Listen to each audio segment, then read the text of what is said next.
Bien-aimés, ma spécialité, c'est de vous parler des choses que les gens vivent dans la vie de tous les jours. Et, très souvent, ils ne peuvent pas en parler. Mon rôle est donc de dire tout haut ce que les gens pensent tout bas. Aujourd'hui, je vais encore une fois traiter d'un problème sensible qui concerne certaines femmes mariées. Mais force nous est de constater que parmi toutes ces femmes, beaucoup parmi celles qui, soi-disant, ont la crainte de Dieu, se retrouvent aussi dans la dépravation sexuelle. Je précise bien que ce sujet ne concerne pas tout le monde, mais je sais que beaucoup se sentiront interpellés à cause de la modernité, et à force de regarder les films porno, beaucoup d'hommes commencent à fantasmer et veulent pratiquer ces mêmes choses qu'ils voient dans ces vidéos. Ils se disent qu'ils sont sérieux et ne peuvent pas aller vers d'autres femmes. Peut-être même que c'est à cause du manque d'argent qu'ils n'iront pas vers les prostituées. Alors, ils vont commencer à convaincre leurs épouses de pratiquer avec eux ces choses abominables.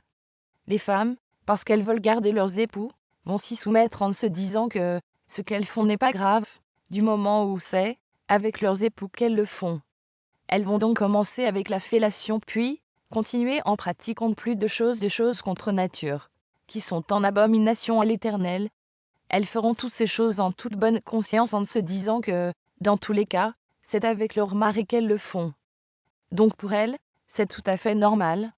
Je suis désolée de vous dire que, marié ou pas marié, si vous pratiquez le sexe contre nature, vous serez en abomination à l'Éternel.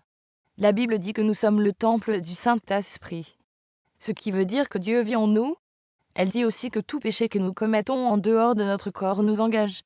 Mais, celui que nous commettons avec notre corps, sachons que nous impliquons le Saint-Esprit, dans ce péché et la sentence sera bien entendu pire.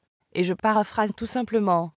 Lorsque nous commettons les abominations sexuelles, nous amenons le Saint-Esprit à y assister contre son gré, puisqu'il vit en nous. Dieu a été très clair lorsqu'il donnait des lois sur les interdits sexuels dans le livre de Lévitique. Il dit aussi que le lit conjugal doit être exempt de toute souillure. Lorsque l'on lit ce verset, on croit qu'il s'adresse simplement à ceux qui voudraient amener une autre femme sur leur lit conjugal, mais sachez que ce verset concerne aussi les dépravations conjugales. Ne croyez jamais que Dieu cautionnera ce genre de pratique, même si c'est avec votre mari que vous le faites. Vivez en ayant la crainte de Dieu bien-aimé.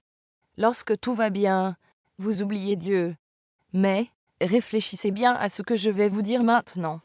Votre époux vous demande ce genre de choses aujourd'hui et vous acceptez. Qu'est-ce qu'il vous demandera demain s'il décide de vous demander de pratiquer des partout? Allez-vous aussi accepter sous prétexte qu'il y assistera? Dieu déteste ce genre de pratique. Sachez-le. Le diable est en action, car il sait qu'il lui reste peu de temps. Il fait tout son possible pour amener une multitude avec lui. Pour celles qui sont chrétiennes, sachez qu'il n'est pas tard pour revenir sur le droit chemin. Et pour vous qui n'avez pas Jésus dans votre vie, je vous conseille de l'avoir, parce que nous vivons déjà les temps de la fin. C'est vrai que vous croyez avoir du plaisir en expérimentant ces nouvelles pratiques, mais que vaut ce petit plaisir par rapport à la damnation de votre âme? Non, n'acceptez pas d'aller en enfer à cause de votre mari. S'il ne vous aime pas tel que vous êtes, tant pis. Qu'il aille chercher celle qui acceptera suivre le même chemin de mort que lui. Bien-aimés, nous avons chacun nos vies à sauver. Un mari peut aller en enfer, alors que sa femme va au ciel. Un enfant peut lui aussi avoir des parents chrétiens, mais aller en enfer. Nous ne commandons pas ces choses-là. Nous faisons du mieux que nous pouvons, mais nous ne commandons pas la fin. Je ne vous encourage pas à divorcer. Priez pour votre conjoint. Discutez avec lui. Faites-lui entendre raison. S'il persiste, alors, c'est qu'il n'était pas le bon. Dans tous les cas, Dieu est le Dieu du mariage et le Dieu des cas impossibles. Confiez-vous à lui et il vous guidera sur le choix à faire. Pour celui qui n'était pas chrétien, et qui continue à lutter contre ces démons de l'impudicité, sachez que seul, vous n'allez jamais y arriver. Donnez votre vie à Jésus, et il va vous aider. Il a dit de venir à lui, vous tous qui êtes chargés, et il vous donnera du repos. Testez-le et vous allez voir. Dans le cas où vous ne savez comment donner votre vie à Jésus, dites tout simplement ceci après moi. Jésus, je reconnais que j'ai péché.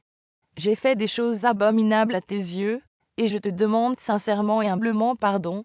Je reconnais que tu es mort sur la croix pour me sauver, et pour cette raison, je t'accepte dès à présent, comme mon Seigneur et Sauveur personnel.